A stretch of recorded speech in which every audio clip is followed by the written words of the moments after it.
Hi guys, welcome to a new video. In this video, we'll be making this simple sleeveless asymmetric waistline dress with gathers at the bottom part of it. If this is your vibe, keep watching. Please don't forget to like, share, comment, subscribe, and turn on notifications so you'll be notified whenever I make a new post.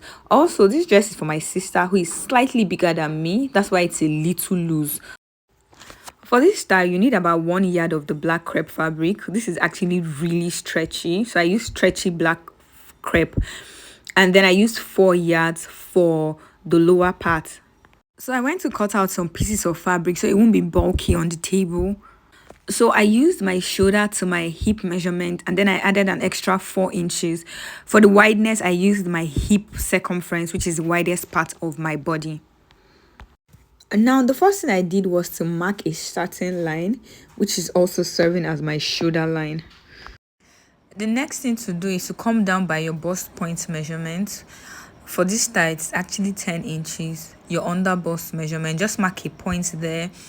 Your half length, which can also be called your waistline, and then proceed down to your hip line. So from your shoulder to your hip length. Then I'll go ahead to extend my line. So just really line across all of the points that you have already made. After doing that, I'm going to be labeling bust line, under bust, waistline, and then hip line. I added an extra 2 inches, which is going to serve as the length for the upper part of this gown. The next thing is my neck measurement. I was going to use 3.5. I changed my mind, decided to use 3 inches. So I marked 3 inches and then I came down by 1 inch for as a neckline for the back. Remember, this fabric is front and back together. So I got a curve for my back and then I proceeded to draw for the front, which is actually 3 inches. So 3 by 3 for the front and 3 by 1 for the back.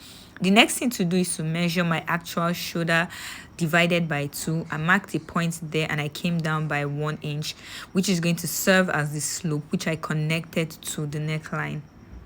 From the shoulder slope line, I came down by 7 inches, which is going to serve as my armhole line. And whatever I have on my shoulder line, I marked the exact same thing on this line, which is going to be my chest line. I connected with a straight line, and the next thing to do is on this chest line, I'm going to be taking my bust measurement divided by 4. There's no need for an allowance because this fabric is stretchy. I got the midpoint of the armhole line, went in by 1/2 inch, and then connected all the points together just like this.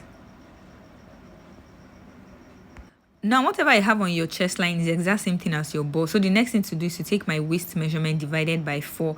I marked the points there. The next thing is to take the hip measurement divided by 4. And whatever I have on the hip line is the exact same thing you have on the full length line. I'll go ahead and connect all of the points together using my curved ruler.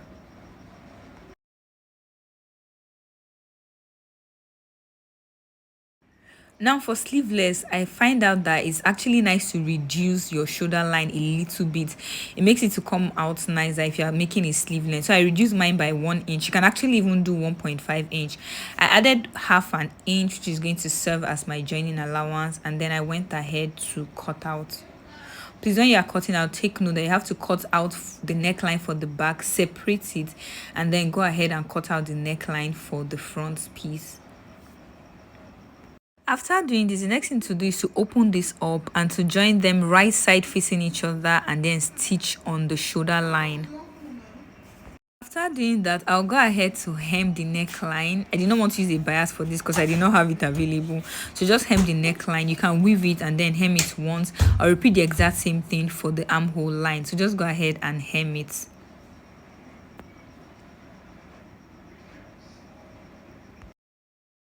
After hemming the neckline, I went ahead to cut the asymmetric part of this upper part, but I realized that I wasn't videoing and this is so painful. So what I did basically was, on one side, you're going to pick the part that you want to be shorter than the other part because this is an asymmetric waistline and it has a slant. So I'm just going to try to measure what I had before. I'm using my chalk to connect it so that you see exactly what this fabric looks like, so that you have an idea of what I cut out. So what what you are going to do is, on one side you are going to join the front and the back together. On one side you are going to come up by 4 inches or 5 inches. For mine I used 5 inches, depending on how slanted you want it to be. After coming up by the 5 inches, you are going to connect it using your curve ruler to the full length. That's the actual length of what you already cut out. And then you're going to go out and you're going to go ahead and cut it. I'm sorry guys that I'm sorry that this thing was lost, but that's exactly what I did. It's not difficult. Just go up by some inches on one side and then use your curve ruler to slant it to the full length of it, and that's all. You get a curve like this. Now, after hemming the sleeve and the neckline, this is what it's looking like. As you can see, it's looking really neat. The next thing to do is you're going to place this side by side, right side facing each other, and then you're going to go to your sewing machine and then you stitch by 1 inch. Remember, my fabric is actually really stretchy, so I didn't add an allowance. Now, after I've gone ahead to join them side by side, this is exactly what it looks like. Guys, this can actually also serve as a top, so it came out nice. The next thing to do is to measure the length of the upper part of this dress, especially from the area that is short, and then you're going to minus it from the full length of your actual dress. That's what you're going to use to cut out the gader part for the lower area. I minus the upper part from my full length and I got 37, which is actually what I used to cut out the length of this fabric. And then for the wideness, I used the actual whole 4 yards of fabric. So I'll go ahead and do a gather stitch round this fabric. Just do a gather stitch using number 5 on your machine.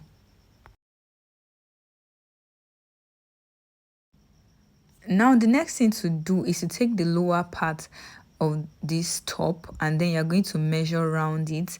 So that's how wide you actually want your gader to be. So just measure it so that by the time you're attaching it, it is going to fit properly. So this is the number that I had.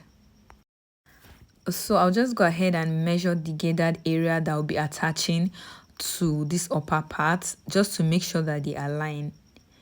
So this is me trying to measure it.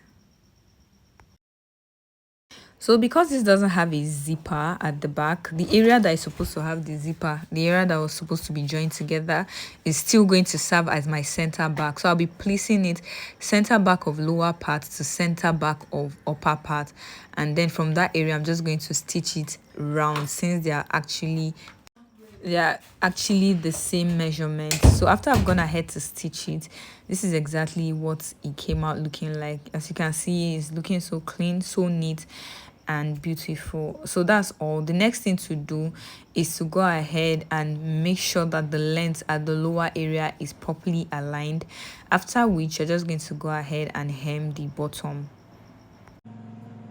After I was done, this is exactly what it looks like, and that's the end of this tutorial. Thank you so much for watching. Please don't forget to like, share, comment, subscribe and turn on notifications so you'll be notified whenever I make a new post. Thank you very much and see you in my next video. Bye.